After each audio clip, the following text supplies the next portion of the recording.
Whoa, I've seen a thumbs up, but it says no one's watching yet. That's cool. Let's see, trying to get the light just right for anybody who's watching this later. This is live. What's up, Matt? Did I change my name to Matt? Oh, I am kind of going blind right here. Hold on, let's move the lighting. Ah, that's a little better. Okay, what's up, everyone?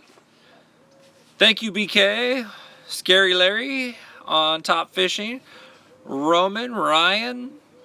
Cool, man. Dude, this is so fast. There's no way I could read all this.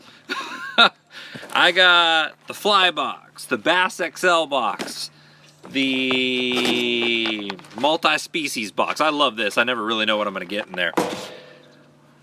Woo woo! What's up, man? What's up, man? What's up, Mark? What's up, Steve? What's up, Roman? Let's start off with, what are you going to talk to us about? I'm going to unbox these. I have no idea what's even in here. I have an idea of a couple things that are in this one, because I do some of the videos on this one. And we'll talk about the products and how I'm going to use them.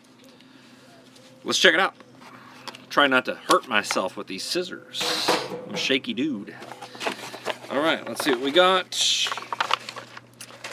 Golden ticket. How many of you guys watched Lucky Tackle Box live? That's always cool. I got to host the last one. Let's open this up. The fly fishing box. Let's open it up. What's your favorite kind of fishing line to use? I use it all. An Umpqua sticker. What's up, Brandon? No, I use P-line for the most part. I mean, P-line's been with me for years, been with the show for years. I use fluorocarbon, braid, copolymers. I use a lot of different stuff. The Fish Hound magazine. These are cool. If you guys don't read them, they have actually really good information in them. You should. Oh, you were talking to your friend Matt. That's funny. All right. I was just busting your balls anyways, dude. Let's see. For my fly fishing buddies, I am very novice at fly fishing. What the heck are these? All right, we got a fly fisherman on here who knows what these are, I'm sure. Let me read it. Waddington shank. Anybody know what those are? It's a big heavy bag of those things, and I have no idea what they're used for. I go out with my expert fly fishing buddies, and they hand everything to me. I know a little. I would say I'm novice, advanced novice in regards to fly fishing. They are arms for dropper loops. Okay, cool. See? And now I know. Here we go. We got the little GB, crystal, woolly bugger, and olive right there. These are really cool for like top lining for trout and stuff like that. For floating line. I love fishing woolly buggers. These are honestly the most popular fly ever made. I just seen a fish roll on the surface behind me. These are the most popular fly, and that's a really good color for this time of year in the spring because a lot of the water's cleaning up. Ah, here we go. Umpqua 5X. We got some leader material here. I will take it. Some tippet. Yep. Nylon tippet material. I will take it. I can always use more of that. A tippet tee. A tippet tee. Now, I would imagine this is probably for making your own flies, which I don't do either. I just want this stuff. Don't ask me why. I really want all the fly stuff. I love all things fishing, and I'm all about collecting the most toys possible. Here's some little tiny guys. What do we have here? Tinkara pheasant tail nymph. You guys see those?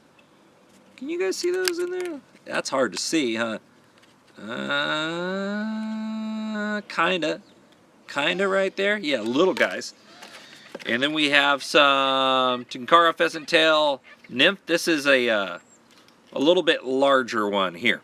I actually I caught a carp on a fly for the first time on these, which was pretty dang cool. I was shocked.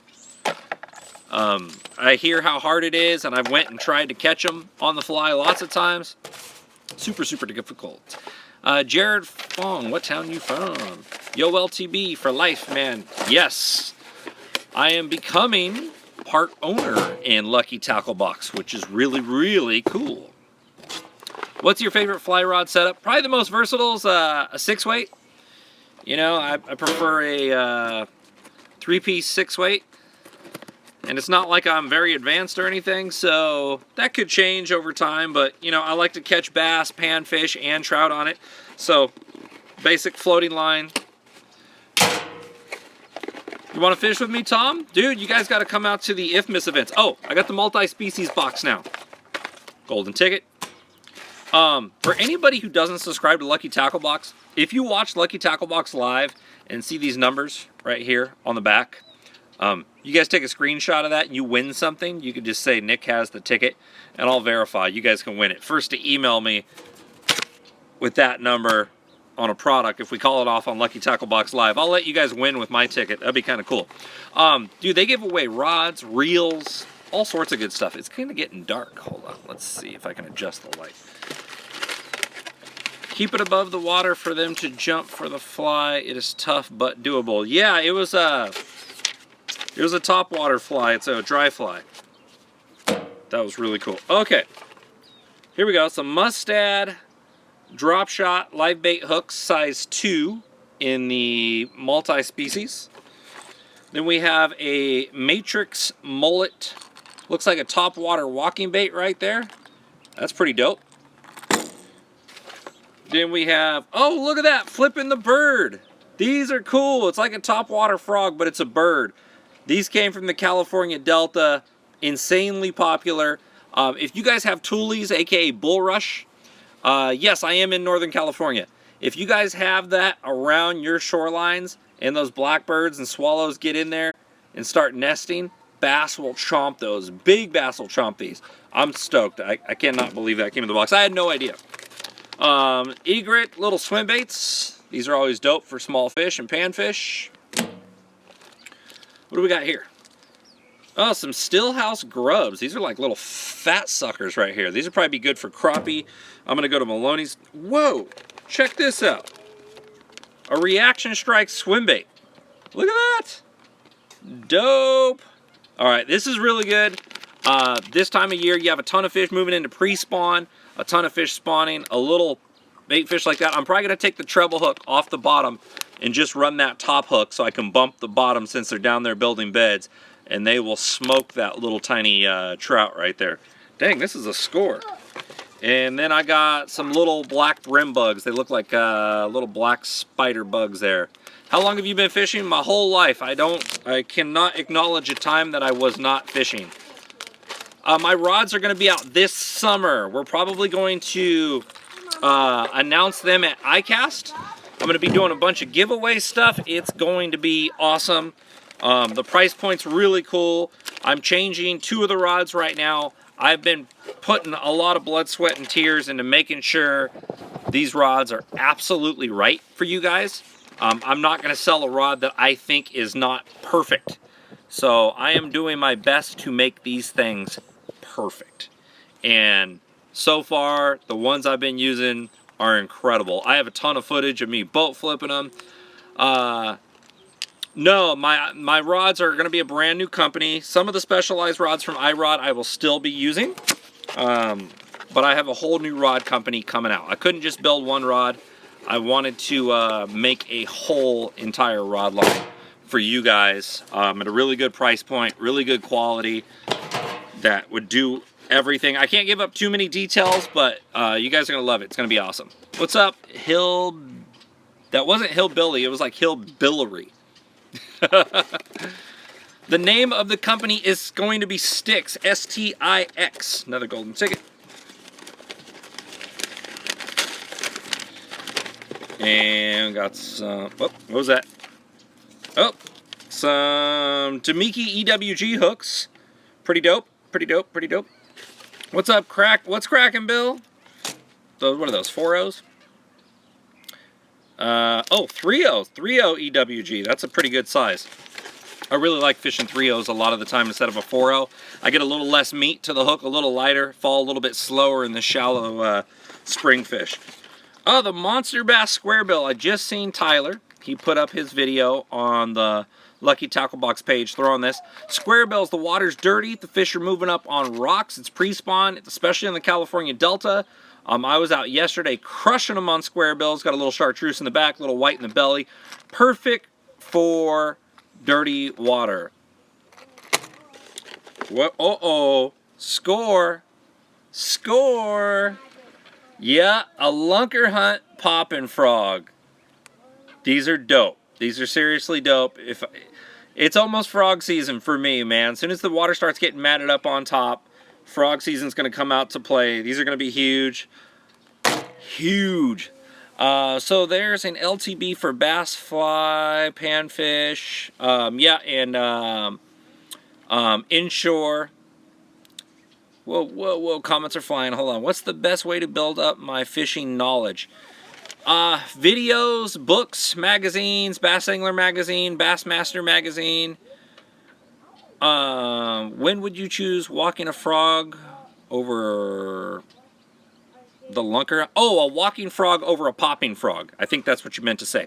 A walking frog, if you have thin, sparse mats, like scattered, you can see the sun still going through the mat, okay? That's really good for a walking frog.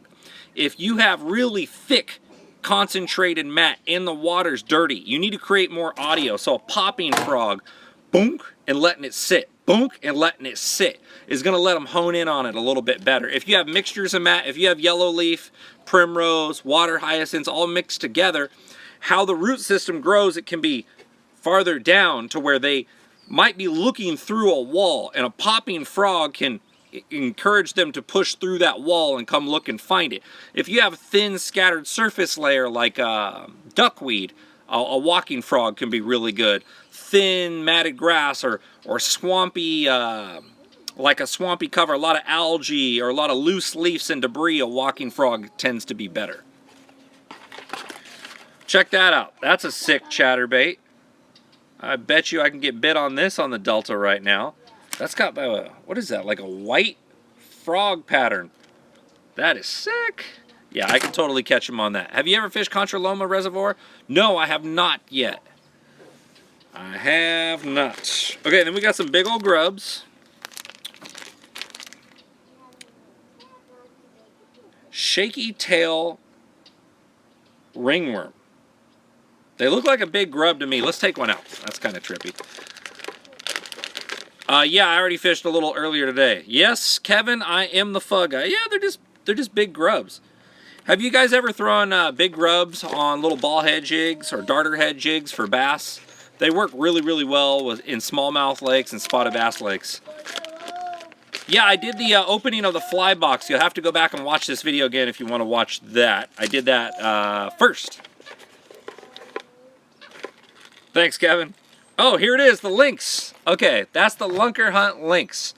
If you guys want to watch the video I just did on this, Lucky Tackle Box just made it public. So go to the Lucky Tackle Box YouTube and you can watch the video I did on the links. I got a couple of big fish on it on odd hours, so I didn't get the hookup. But, oh no, one of them I did get the hookup and put that in the video. This is a really unique style topwater. It's definitely different, jointed. The bait has a lot of turn. Normally I'll twitch on braid and pause, but this double jointed bait like here, there's two baits hooked together. They come back, they turn all the way around. So as I'm working the bait in the video, I'm continuously reeling. Though a normal topwater, I pop, pop, reel, pop, pop, reel, because I like that slack to be in the line. But with this, it turns around so much and it's so erratic, you have to constantly be taking the slack out of the braid. But this fall, I will crush fish on that, guaranteed. And then we have some Wild Things, that Cliff Pace design, some flipping creature baits right there. Let me open this, I gotta check it out. I always gotta put a creature bait in my hand. It is not the same unless it's in my hand. Oh, I gotta tear it open. All right. Getting caught on the hooks while working it. Yeah, as long as you continuously reel, the braid doesn't get caught on the hooks. Oh, that's a pretty sick little creature bait right there. Check that out. That's dope. That'd be really killer for flipping.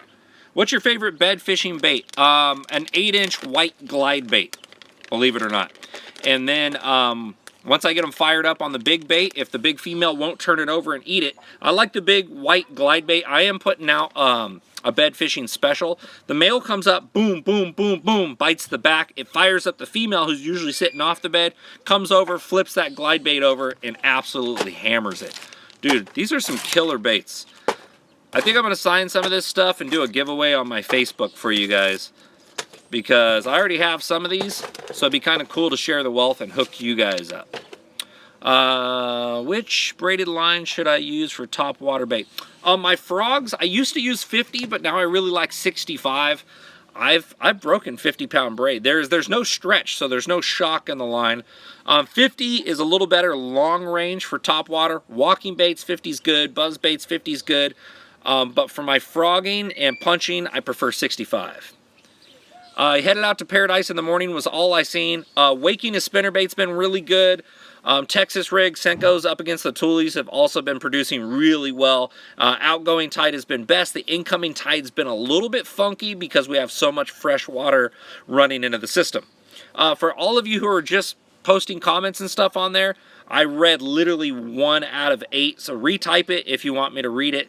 If I miss it, sorry guys, they're coming up really fast. Best post-frontal baits. I am releasing a video later on tonight on my top 3 worm rigs for post-frontal conditions. Where, when, why, and how. So, dude, that's coming up probably in 3 hours for you.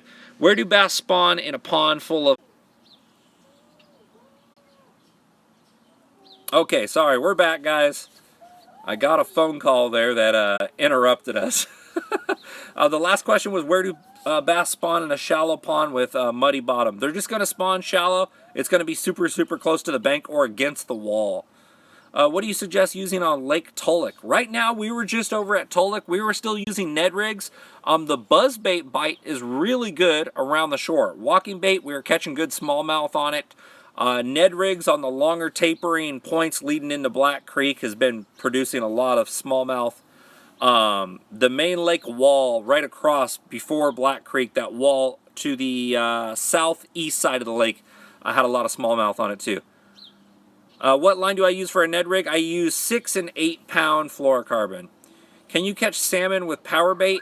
You can when they're not in the rivers, not looking to spawn, but it's not really suggested. I would like more info on knots and leaders. Okay.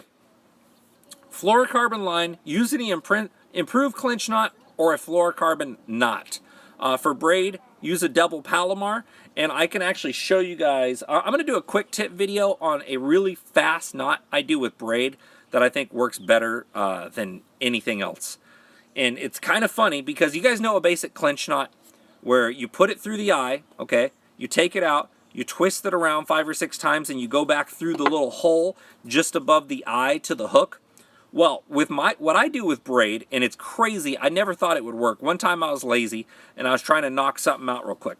I put the line through, and I tied a basic overhand knot. Then I did a clinch knot on top of that, and that thing will not slip, and you don't have a long tag in. You can put your tag in this small and fasten it, and the braid will not slip. It's super strong. You were calling me. I didn't see who was calling me. That's funny. Should I get a Lew's bait caster? Dude, I have no affiliation with Lew's. I just bought a couple just for the heck of it. I want to try. Absolutely love them. They're good reels. And Lew's is not paying me to say that. All right, a couple more questions, guys, and I'm going to wrap it up. I got to go back to editing tonight's film. Have you learned a lot from watching your videos? Oh, I have learned. I thought you were asking me. Thank you, Ken. Appreciate it, brother. Any more questions, guys, before I head back in? I'm going to go get a green beer tonight. Happy St. Patrick's Day. I am not wearing green, my bad. Ow, all right, cool, we got that out of the way. How long of a leader do you use? How long of a leader on what do I use? Braid or fluorocarbon for spinner baits? I use fluoro all the way. Thank you for your info, new baits. What's the cost of LTB? The Bass box, I think, is $23 or $24 for the Bass XL. I think the other boxes are 15 or 16 bucks a piece. Still waiting for the adoption papers. That's funny, Carlson.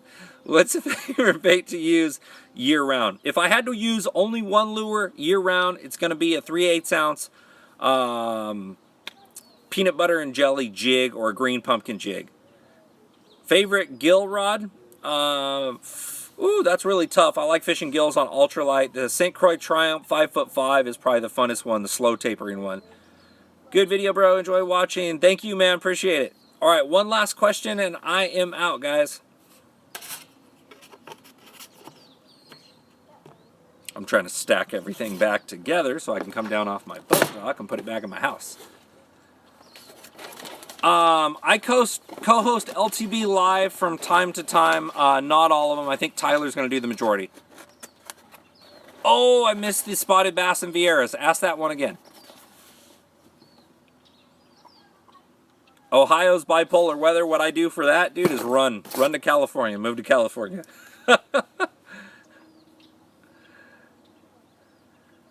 For the 4-pound, the lure weight, I think that was the 4-pound ultralight. Dude, I throw 1/64 ounce jig heads on there, which are the super, super light ones, up to an 1/8 ounce jig head. So, match that up. Is the Viera spot on for smallmouth? No. Well, you can catch them right now.